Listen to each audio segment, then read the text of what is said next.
Well, this is Matthew Miller with the ZDNet Smartphones and Cell Phones blog. As you can see, I have the HTC One. This is the international version, and I've got some other videos that will include a walk around the hardware and things like that. However, I wanted to really focus in this video on the experience that kind of sets this device apart from what you're going to see with the Galaxy S4, the iPhone 5, BlackBerry Z10, things like that, is really the new home screen experience called HTC BlinkFeed. Now, I'll just take a walk around and then I'll show you ways you can customize and optimize it and things like that. So what you'll see up top on the main home screen when you push it is a weather icon, a clock, and then over there's a date and a location. So if I was to tap on the weather, it would open up the HTC weather application.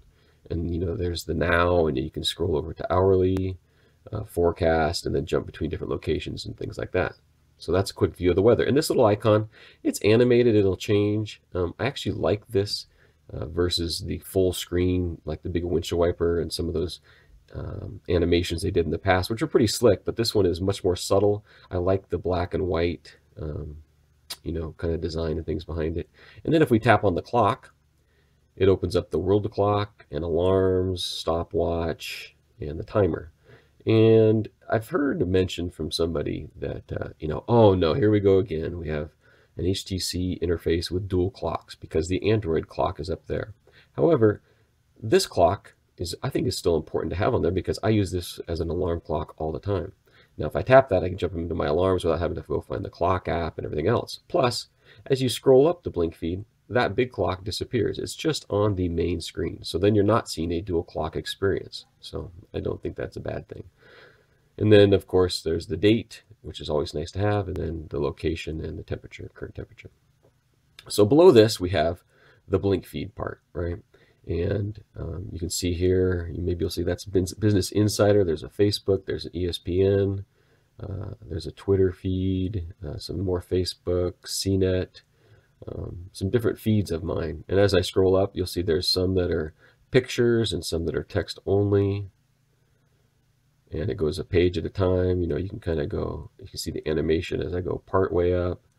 And then if I go a little bit, it flicks it all the way up to the next piece of it. And then as you go to, you can go all the way down to the bottom, maybe. And there is actual bottom. So let me see. I didn't even count how many screens that was. I'm going to show you a fast way to jump up top too. Sorry about that. So there's the first 1, 2, 3, 4, 5, 6, 7, 8, 9, 10, 11, 12, 13, 14, 15, 16, 17, 20. And I don't think, maybe I'll give it a second to catch up. I don't know if it goes any farther than 20. Okay, so then if you go all the way down to the 20, and I'll see later on if it goes farther than that. And keep in mind, just for your information, this is not the final firmware. So if you see some issues here and there, it's not the final firmware. They just had to get this out because the carrier jumped the gun. So you go down 20 screens, you want to go to the top, you just simply tap there and you go all the way back up to the top. That's a really handy feature. I'm glad they thought of that because I've seen some apps lately that have not let me jump up to the top like that.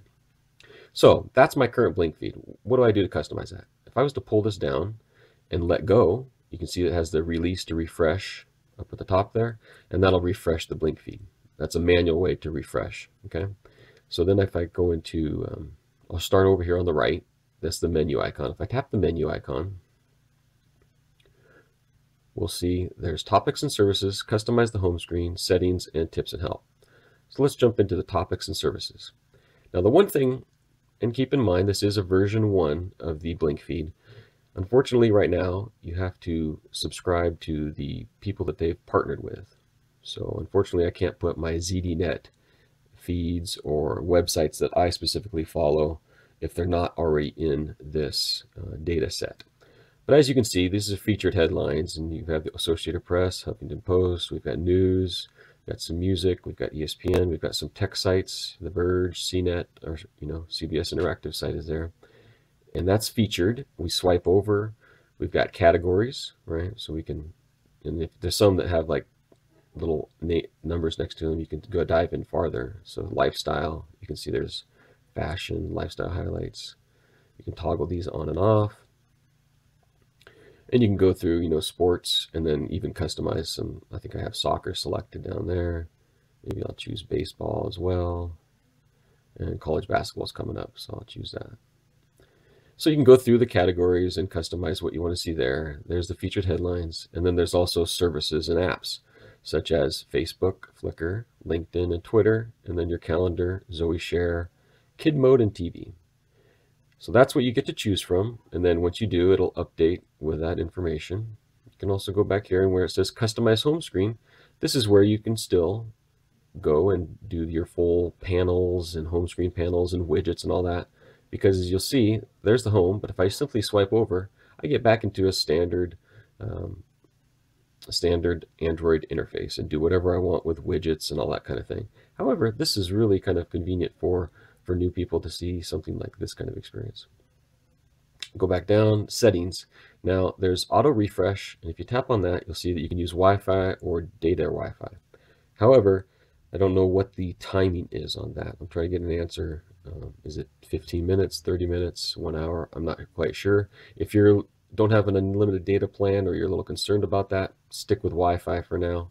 That's just for the automatic refresh. You can always do the manual refresh. And that's what I was doing earlier, because I just don't know how much data it's going to consume to refresh or how often it does that. You can localize your contact, and you can come here to personalize, and this is for your wallpaper, lock screen style, and some other things that is more part of HTC Sense, which I'm not going to dive into in this video. And then the last thing on the right side was tips and help. Okay. And then we also have a search. You tap that and you can search through all of the different BlinkFeed information that's on there if you wanted to find something specific that was in your BlinkFeed. And then if you tap the little pencil icon, this lets you post directly from the BlinkFeed to Facebook, Flickr, Twitter, and maybe LinkedIn, but I don't have subscribed to that right now. And then it's your typical, if you say Twitter, it's your typical entry screen where you can enter your status update right from the screen without having to jump into an app, which again is quite handy for social networking. So now that you've selected all the different things you want to see on your BlinkFeed, you might be like, oh man, I've selected so many things and this is just too overwhelming for me. So what you can easily do is you can come over here and tap on this side. Now you can see here, I have highlights selected. Again, if I go into this little menu here, I can choose what highlights I want to appear in the specific highlight section. Again, I've toggled off some of the ones that I had by default and that kind of thing. Go done. And then you can also toggle to just specific data. So if I go CNET, it will only show me, as you can see through all of these, is just CNET feeds. Now I think this is powerful, and my wife fell in love with it automatically when I jumped over to something like Facebook, right? So now this is a Facebook phone. So if I scroll up here, all I'm seeing is my Facebook feeds, nothing else. So this is like the ultimate flipboard Facebook experience. And for somebody like my wife, she uses her Nokia Lumia 900 for taking pictures, texting, a little bit of email, but mainly Facebook. So she could turn something like the HTC One into a complete Facebook phone, right? Now, if we were to take something like this and say, okay, that's nice information. Now what can I do with that? You tap on it. It opens up the Facebook app or the Twitter app. And then you can do your full, whatever you do with Facebook, Twitter, or the news. And I'll show you a news one here in a second. So let's go back up to the top. Let's jump to my Twitter, show you what that looks like. So now it's a Twitter phone, right? So everything here is things that people have posted in Twitter. Now, some people post pictures. There you go. You can see some of those. If I tap on a Twitter feed, it jumps into the Twitter app. And then it shows you the specifics, okay? Let's go back up, home. Let's go back up to the top. Let's go back to just go to highlights. So I'll select a different type of content. So there's some Facebook. Okay, so there's CNET. Here we show here. Google shows off their talking shoe. It opens up CNET. It shows you some of the highlights. You can share that information. You can view the original story. Pretty much like an RSS reader, right? So it lets you dive into your content. But like I said, I think for the new user, this is something pretty compelling. Now, it can be overwhelming, but it's very easy to tap and filter your content to something you just want. Here's mobile feeds, right? So this is all mobile related. And down in the bottom left corner, you see who wrote that article. You know, there's business information, a lot of these feeds. And it's very fluid, easy to swipe up and down, check things out, very easy to filter. So even though you might feel overwhelmed, keep in mind you can simply just toggle here. Let's see what Flickr has, see what kind of pictures, and then you can just browse. You know, it's all pictures, right? Because it's on Flickr. Tap on that, opens up the Flickr app. Able to see the details, share, comments. So at first I was a little overwhelmed with things because I had so much loaded into my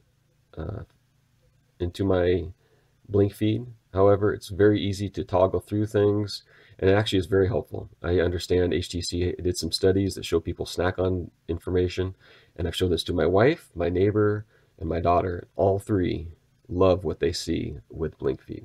So even though some of the power users may squawk at it, I think it's a really powerful application, and I think it's good work by HTC. One thing to note, not really part of BlinkFeed, but the Sense 5 is down at the bottom. You're able to customize, you know, icons and quick launch things as well. And then if we tap on the center, you'll see that we go to an application launcher, which I'll show in another video as well. Thanks everybody for watching. I hope you enjoyed, and look forward to hearing what people think about HTC BlinkFeed.